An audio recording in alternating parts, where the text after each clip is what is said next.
The memory you keep replaying is still hurting you. Every time it loops, your body responds as though it's happening right now. Your shoulders tighten, your stomach drops. And that single memory is quietly shaping decisions you haven't even made yet.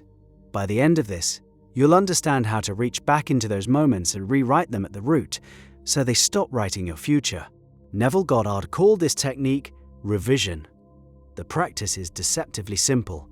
Before sleep, you take an event from your day or from decades ago, and you replay it in your imagination exactly as you wish it had happened. You see the conversation going differently. You feel the handshake instead of the rejection. You hear the yes instead of the no. And you do this with enough sensory detail that your body begins to respond to the revised version as though it were the real one.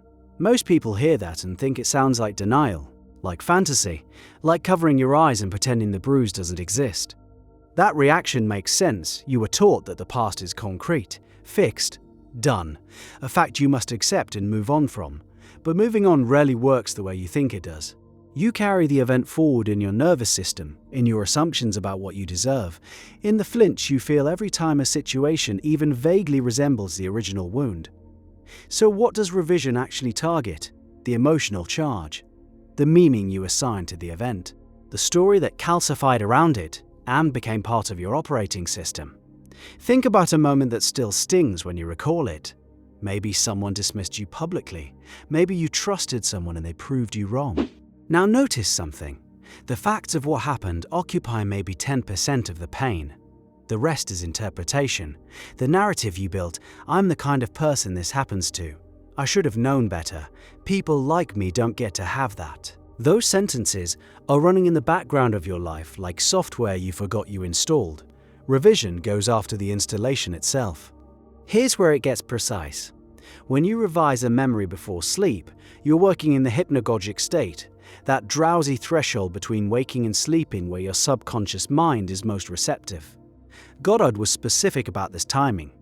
The conscious mind, with all its objections and logic, quiets down.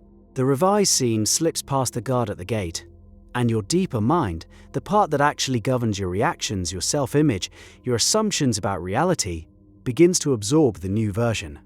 You might wonder whether this is just a mental trick, a coping mechanism dressed in spiritual language. Consider what happens when you recall a painful memory repeatedly without revision. Each recall strengthens the neural groove, the emotion intensifies, the meaning solidifies. Your body stores the tension. You develop patterns of avoidance built around that single event. One argument becomes, I'm bad at relationships. One failure becomes, I'll never succeed at this. The memory becomes a lens, and you start filtering every new experience through it. Revision reverses the direction of that spiral. A woman Goddard worked with had carried resentment toward her mother for years. Decades of cold dinners, clipped conversations, holidays that felt like performances. He told her to revise one memory. Just one.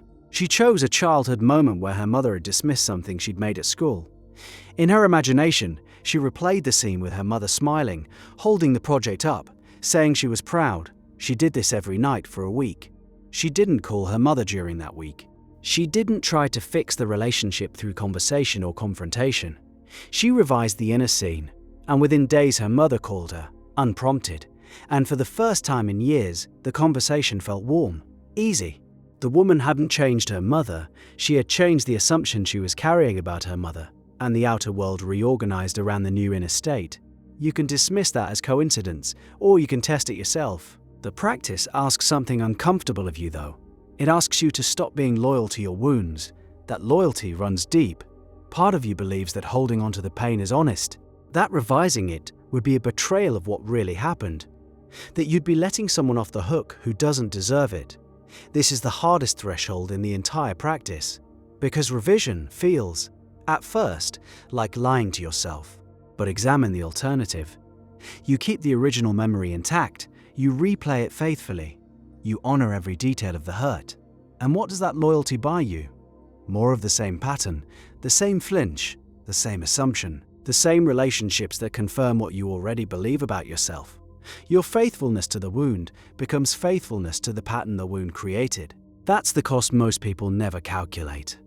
Revision asks a different question. What if your allegiance belonged to the version of you that's trying to emerge, rather than the version that was shaped by the injury? There's a subtlety here that separates people who try revision once and give up from those who experience real shifts. The revise scene must feel natural. If someone humiliated you, and you revise it into a standing ovation, your subconscious rejects it. The gap between the original and the revision is too wide. Your mind knows you're performing. Start closer to what your nervous system can accept. Revise the humiliation into a neutral interaction. Revise the cold silence into a simple nod of acknowledgement. Let your inner world adjust gradually. Once that version settles, you can revise again, moving the scene further toward what you actually desire. Each layer of revision peels back a layer of the old assumption. This is where patience becomes the practice. You're retraining something that took years to form. One night of revision rarely undoes a pattern that's been reinforced for a decade. The discipline is in the repetition. Night after night, you return to the scene. You feel the revised version in your body. You let the warmth or relief or dignity of the new scene soak into your chest. And slowly, sometimes over days, sometimes over weeks, you notice the charge around the original memory fading. The flinch softens. The narrative loosens its grip. Some people report that after sustained revision, they can barely recall the original version of the event. The revised scene becomes the dominant memory. Whether you interpret that through a spiritual lens or a psychological one, the effect is the same. The pattern breaks because its foundation has been rewritten. Goddard went further than most teachers on this point.